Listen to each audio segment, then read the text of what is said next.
Welcome back, everyone. This is the long overdue part 2 of Who They Are and Why They Lie. I thank you for your patience as we worked to complete this. Had a lot of things going on and some setbacks kept happening, but we're here and ready to get started. And so, for those of you who haven't seen part 1, go back and watch it now.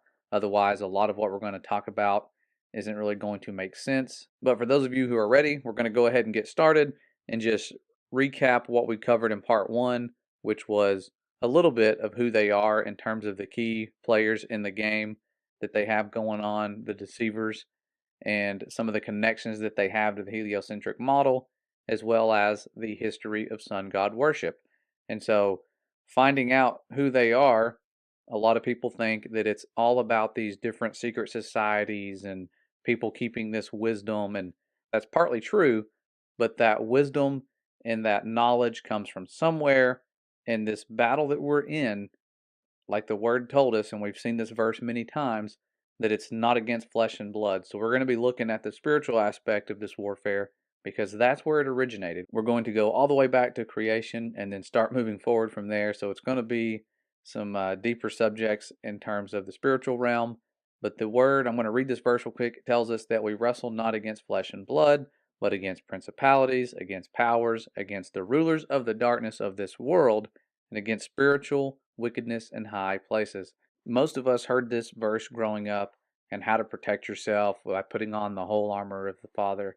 However, we didn't know how serious this spiritual warfare was because, for the most part, I know I'm speaking for myself here, I had no clue what these powers of darkness were, where they got their wisdom, what their plans were, and how much they had deceived the world. And waking up to the truth about creation and how well the powers of darkness have hid it from the entire world really opens your eyes to the fact that they are desperate and they are actually quite wise. And so, where do these powers of darkness come from? We have to analyze that because there is no way mankind could do the things they're doing on their own. We don't live long enough to figure that much out. The people who are doing this are working directly, hand in hand, with the influences of these powers of darkness. That's why the oaths that we looked at in part 1 were so serious. These things show you that they are binding themselves. You even see the word binding right here to these penalties if they are to break their secrecy and become one of us. It's a serious offense, and so they bind themselves, they swear these oaths, and you can go back and watch it if you forgot what those were, because I'm not going to read those graphic words, the things that they agree, especially in the Jesuit oath, to do to the heretics. It is so sad, the things that they speak out loud when they are becoming one of these members. And so they have to be devout, but that wording, like I said, relates to the wisdom of the fallen, because when you go back to the book of Enoch and you learn what the fallen were doing, the very first thing they did was they swore an oath, and they used the exact same terminology, binding ourselves right there. And so every time you sign a contract, you'll hear them say, "This is a binding contract." This is something that we borrowed from the wisdom of the fallen, these binding oaths and contracts, where they are binding themselves to a mission and agreeing to suffer the consequences together. If one of them goes down, they all do. And for those of you who aren't familiar with this oath that I'm looking at here, this is from the book of Enoch. I highly suggest you read it.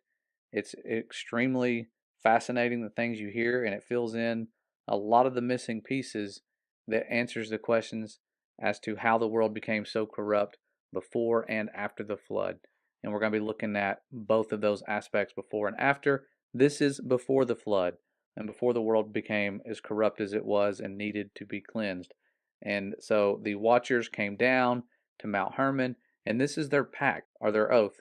It says, "Let us all swear an oath and all bind ourselves," just like the Masonic oath, "by mutual imprecations," or that word just means spoken curse, "not to abandon this plan, but to do this thing." And so they all swore, it tells us, and they bound themselves together by mutual imprecations upon it. And they were in all 200 who descended in the days of Jared on the summit of Mount Hermon. And so that was what they were doing, binding themselves for a purpose. And it doesn't tell you what that purpose was, it just says that they planned to do this thing. And so, what was this thing they were mentioning here in the oath? Well, all you have to do is look back at what happened after they made this oath, and they began corrupting all flesh and doing this in many different ways. They taught us all sorts of things like how to make weapons of war. And now that you have these weapons of war, what is the egos of men going to do? Go out, conquer, murder, kill, do all the things that are against the Father's commands: godlessness, fornication, enchantments, root cutting, astrology, lawlessness, things that are returning now, things that are really big in the world and promoted, like the smiting of infants in the womb. We call it abortion now. It's not a new trick, it's something the enemy's been using for a long time. And so, revealing eternal secrets, which they thought they had all of the deep ones, but they didn't. There were things they did not know, and the Father kept from them for a reason, so that the events you see later on with the Messiah could happen. But they revealed eternal secrets to mankind. And it says here, which men were striving to learn. They wanted to know these things. When you look at the New Age religions and things going on now, people are wanting to learn that. They see it as this great wisdom, and it is wisdom, but it's the wisdom of the fallen, and it's meant to cause you to perish. It is not good for you to be lured in by that.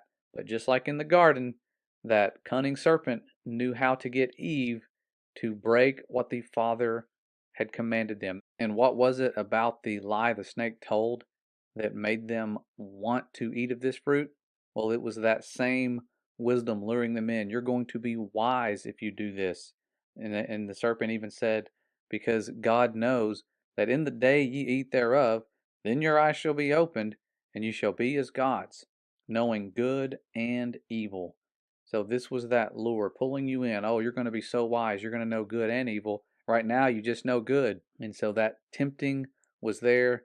She gave in, and then Adam gave in.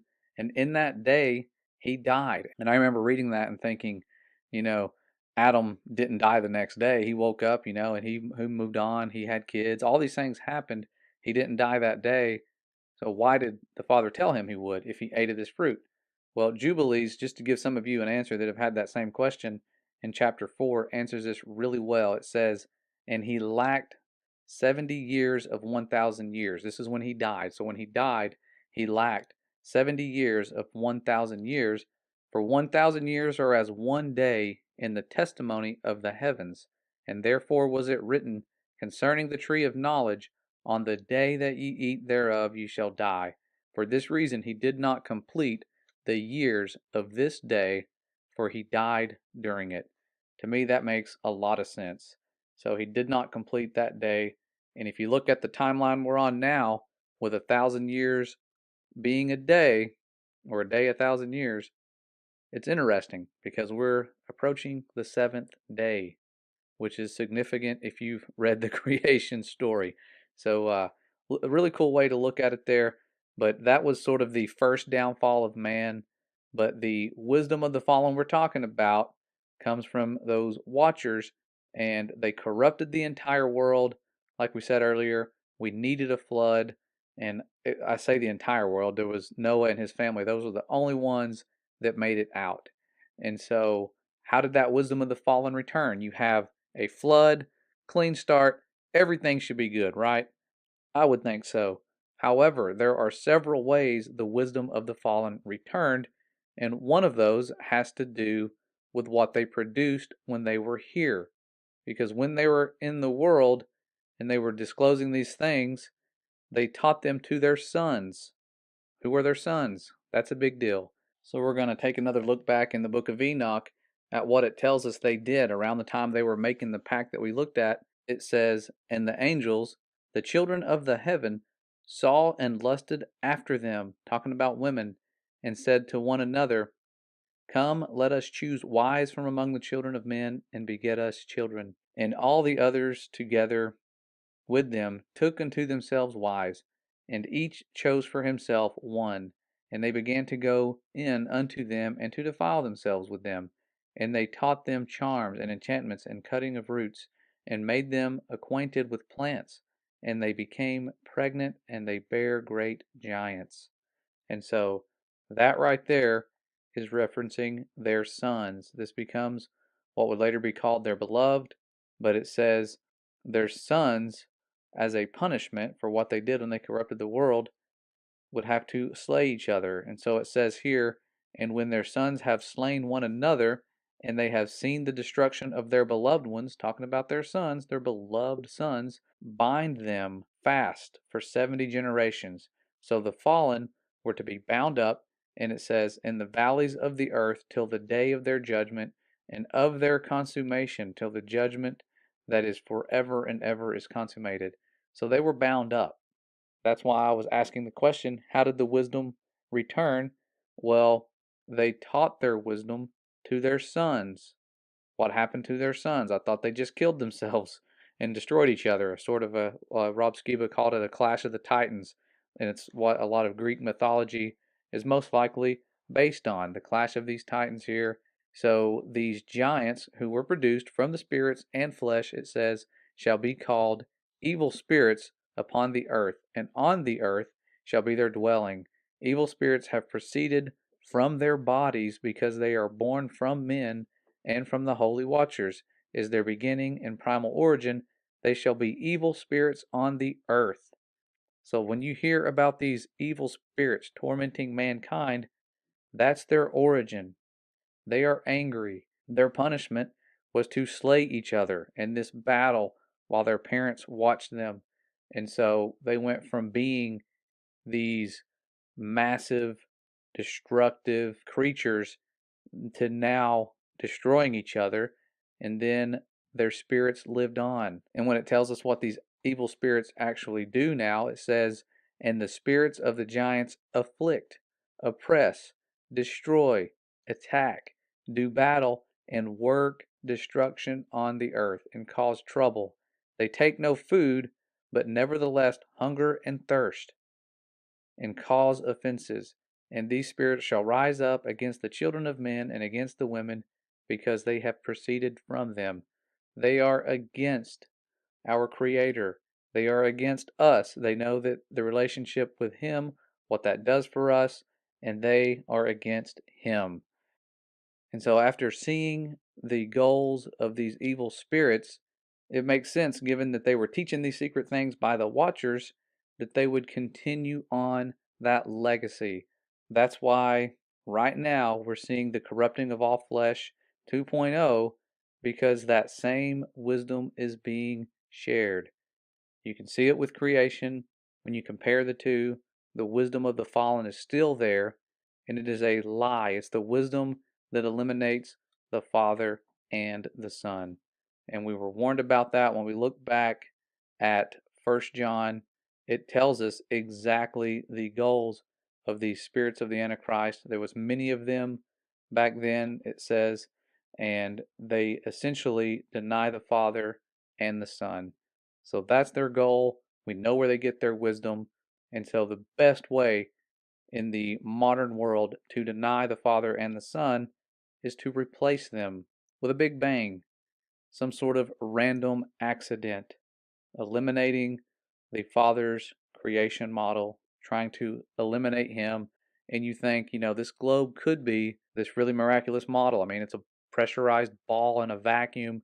Yeah, that's pretty cool, but the story they give behind that, the words that they use to name that model, the numbers that they have buried deep within it, all of these paint a different picture, because the Word, according to the wisdom of the Father, our world is created. It's immovable. It has a firmament that's mentioned as the only structure that took an entire day to create. And it's the second day of creation. It's a big deal. And so all of this wisdom and the contrasting wisdom is why these unclean spirits would use people who are devout, taking oaths, just like the Watchers did. They learned from them. They saw that. They have copied that. And so that is why all of the things you see with these secret societies, is the way it is. It's a secret, and it's not for your good. I just happened to stop by the Georgia Guidestones the other day. It was on my way home, and my wife saw a sign and said, "Hey, it's only 8 miles away. Let's stop by there and look at them." These things, as you can see, it looks like they do blood sacrifices here. They tell you the plan that they have in plain sight. That's why everybody freaks out and goes there. But up until recently, no one knew who made these things, who set them up like that, who funded it. Well, it was secret societies. Two of those secret societies are known. One of them happens to be the Masons, the other was the Rosicrucians, and they all share a same goal according to these stones because they are wanting us to maintain this population of under 500 million, which would involve them doing a lot of destruction to get there, and that's why people freak out when they see these things. But they are set in place where they are based on the sun's location because it ties in to sun god worship. Whoever put these up knows that the world is stationary. That's why there's a hole drilled into this thing where you can see the pole star, Polaris, the North Star, year round. If you look through this hole, it's a massive stone with a little tunnel bored through it, and you can see that star all year round. And the sun, which is part of that perfect clock set in place at creation in the firmament, is going around and showing us noon every day of the year based on how they set this thing up. It's really crafty how they did it, but they are again are using the wisdom of the fallen to plan these things, to do these things.